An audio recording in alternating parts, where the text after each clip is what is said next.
Chananan, chananan. Is SportsCenter.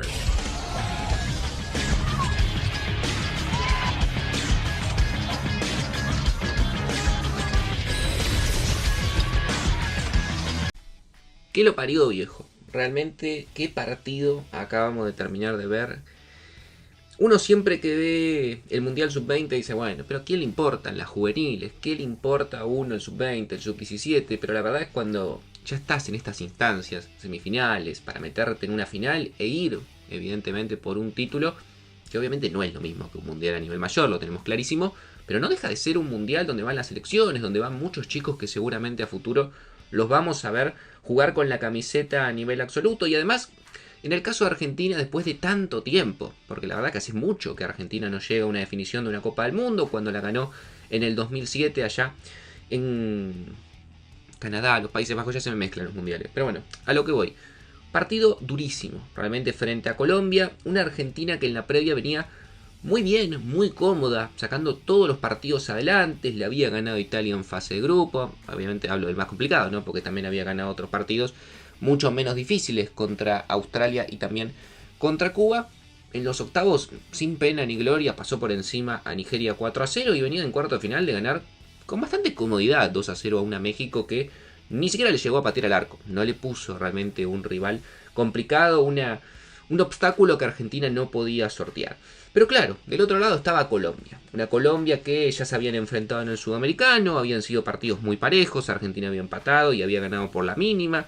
Una Colombia que tuvo un camino en el cual fue de menor a mayor. La verdad que la fase de grupos no fue buena, no le pudo ganar a Noruega, no le pudo ganar a Nigeria, pero había levantado mucho tanto en octavos como en los cuartos. En los octavos ganándole a Sudáfrica con bastante soltura y en los cuartos un partidazo frente a España, un partido complicadísimo, la gran prueba que había tenido esta selección cafetera y la habían sacado adelante, además dando vuelta al resultado, porque Colombia iba perdiendo 2-1 y lo termina ganando 3-2, lo que suponía sin duda un encuentro que iba a ser muy parejo. Creo que en la previa la gran mayoría pensaba que Argentina era candidata a pasar, pero yo lo había planteado. Creo que Argentina tenía varias bajas de peso, sobre todo la de Maher Carrizo, que se nota y mucho la experiencia y la calidad que tiene el jugador de Vélez, más allá de que no venía siendo quizás un mundial brillante por parte de él. Hoy Argentina lo extrañó horrores. También Álvaro Montero, que lo habíamos hablado, que si bien no venía teniendo una gran Copa del Mundo, era el 10 de la selección. Pero del lado de Colombia también le faltaba un jugador no clave, importantísimo, como Neisser Villarreal, que era el goleador del torneo con 5 tantos, y el jugador que le aportaba realmente la cuota de gol de definición a la Colombia, que sin él se notó, le faltaba justamente eso y no había un reemplazante natural. El trámite del partido fue particular, porque Argentina salió con una formación que a mí me llamó la atención, salió con una 5-4-1 placente, metió un quinto central, que en realidad era un volante, que era Tomás Pérez, que lo tiraba a jugar de líbero, pero al mismo tiempo se podía sumar a la mitad de la cancha, pero digamos que el esquema que planteó en el primer tiempo era un 5-4-1, el cual daba la sensación de que Argentina se iba a replegar, iba a ceder la posesión de la pelota y que Colombia iba a atacar y Argentina de contra iba a intentar lastimarlo. La verdad que el primer tiempo se jugó como quería Colombia, esa fue mi sensación. Colombia tuvo el dominio del balón, Argentina pocas veces pudo salir de contra e intentar lastimarlo a pesar de la velocidad que suponía tener jugadores como Prestiani y Zubiabre en las bandas. La verdad que Colombia jugó mejor. No digo que tuvo las chances más claras porque tampoco hubo grandes chances, sobre todo en el primer tiempo, pero el dominio del partido lo tenía Colombia y asustaba, porque claro, Colombia de a poco se iba acercando al área de Argentina, iba teniendo más profundidad, iba metiendo pases filtrados y a Argentina le costaba salir de ese asedio colombiano. Por lo cual en la segunda parte Placente toma una decisión que es cambiar el esquema y meter 2 cambios en el partido. Sale Ian Zubiabre y Valentino Acuña, 2 futbolistas que no venían teniendo un buen partido y en líneas generales siento que también han bajado su producción en el Mundial. Zubiabre había arrancado muy bien, después bajó, sobre todo cuando empezó a jugar titular. Valentino Acuña en términos generales no ha jugado un gran partido y no ha jugado tampoco un gran Mundial.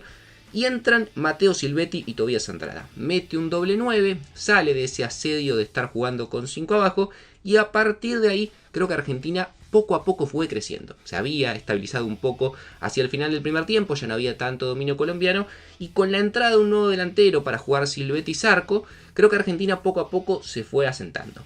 Así todo, Colombia tuvo alguna que otra aproximación, la verdad que a mí me pareció muy pero muy interesante. El mejor jugador para mí del partido en Colombia, sin dudas, el lateral izquierdo Juan Arizala. Jugadorazo, realmente no lo tenía tan visto, no les voy a mentir. venía siguiendo el Mundial, pero no era el jugador que más me había gustado, que más había destacado en Colombia, y sin embargo él jugó un partidazo, lo volvió loco a la defensa argentina, sobre todo en el sector derecho, y con eso Colombia iba intentando lastimar, iba llegando, tuvo sus chances.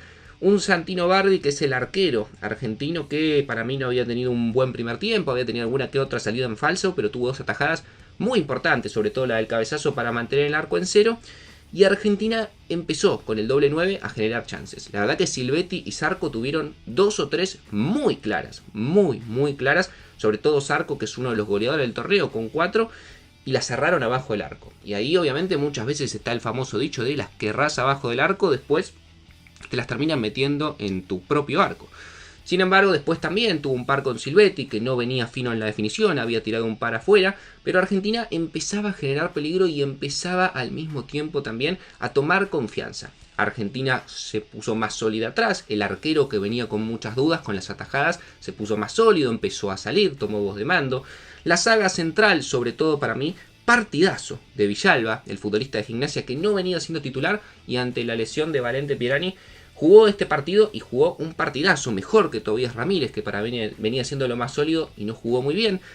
Partido dubitativo de Ilan Gorosito, el lateral derecho, varias veces le comieron la espalda. Gran partido de Julito Solar en la banda izquierda. Buen partido también de Milton Delgado. Pero sobre todas las cosas, el que quiero recalcar, el que abre el partido, el desequilibrante de Argentina, el que jugó un partidazo y sobre todo un segundo tiempo increíble. Y Argentina lo gana, pura y exclusivamente por él, es Gianluca Prestiani.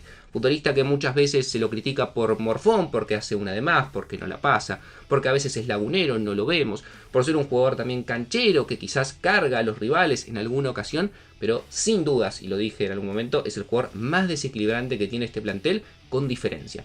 Y justamente ese desequilibrio, esa gambeta, esa velocidad y explosión que tiene Prestiani con esa baja estatura, hicieron que Argentina pueda abrir el marcador. Gran jugada del exfutbolista de Vélez, hoy en día en Benfica, que encara hacia adentro, ningún colombiano lo puede parar. Para mí lo deberían haber cortado con falta en el arranque para evitar justamente eso. Queda un hueco en la defensa de Colombia, recibe a Matteo Silvetti, que para la pelota y define espectacular de 3 dedos, como no venía definiendo en todo el partido ante la salida del arquero colombiano, que igualmente tuvo un buen partido, porque la verdad es que Jordan García sacó un par de pelotas a Prestiani y después también, que lo convierten para mí en uno de los pilares más importantes del conjunto colombiano, pero así todo no pudo para el disparo de Silvetti, que termina marcando el único gol del partido. Después la verdad es que obviamente Colombia, perdiendo, sabiéndose que quedaba fuera de la final y eliminado, tuvo una expulsión muy infantil por parte de Rentería, que era doble amarilla clarísima.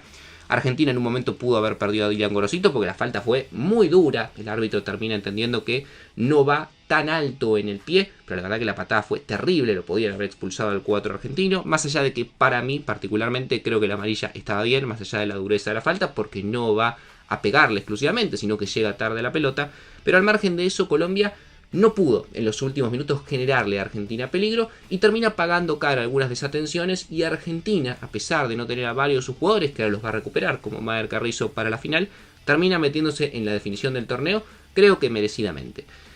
Va a jugar frente a Marruecos, que hoy eliminó a Francia por penales, una Marruecos que tiene muchas caras, tiene momentos en el partido que es imparable, realmente cuando ataca tiene un par de futbolistas arriba sumamente desequilibrantes, con mucha gambeta, con mucha velocidad, mucha habilidad, pero también tiene momentos en el partido que pasa mucha zozobra. Hoy la verdad con Francia tuvo varias jugadas en las cuales podría haber perdido, finalmente esto fue a los penales y terminó ganándolo por esa vía. Ya haremos el análisis pertinente, ya haremos también evidentemente la predicción, pero hoy, por lo menos para mí, toca festejar, felicitar también a Colombia por un muy buen mundial. Llegar a semifinales no es para nada desmeritorio, pero bueno, hoy le toca ganar a Argentina, que está en la final y el domingo irá por su 7º título de la categoría sub-20.